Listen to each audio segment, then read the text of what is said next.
One of the reasons that U.S.-Russian foreign relations have largely failed since the collapse of the Soviet Union is that we're often speaking different languages. I do not mean Russian and English. I mean the way that we understand certain words and concepts is very different, and this then impedes our ability to understand each other. I argue that in order to comprehend Putin's Russia, you have to understand the history and culture that has informed Russian concepts such as freedom, strength, democracy, capitalism, etc. To do this, we turn to the field of semiotics, or the study of signs and symbols, and their use or interpretation. Let's start with a simple word like table. Table in Russian, stol, and a table in English will elicit roughly the same semiotics. It'll be square or round, made of wood, glass, or metal, but the word table, stol, conjures a similar image in both American and Russian minds. A word like home is a little more complicated. If you live in the suburbs, this could be your definition of home. If you live in a big city, this might mean a condo in a large building. The point is, the words are invested with meaning based on the speaker's own experience. Now, take the word home and place it within a different cultural context. A home, or dom, for someone in Moscow may be different than for someone living in Tokyo or in Paris. Cultural differences must be taken into consideration when using words that we think are commonly understood. A concept like freedom is even more abstract than a word like table or home. Within the American context, do you have a positive or negative association with the word freedom? What does this word conjure for you? Maybe freedom of religion, freedom of speech, freedom to assemble. These would generally have positive associations for Americans.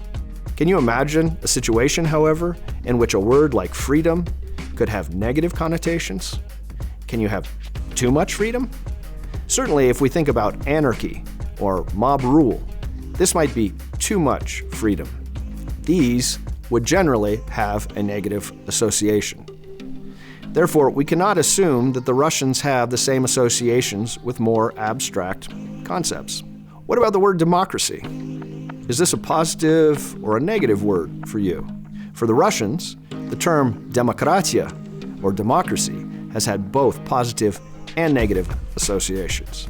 With the collapse of the Soviet Union, Boris Yeltsin ushered in Western-style democracy and free market capitalism, and so in the early 1990s, Russians had generally positive associations with these concepts.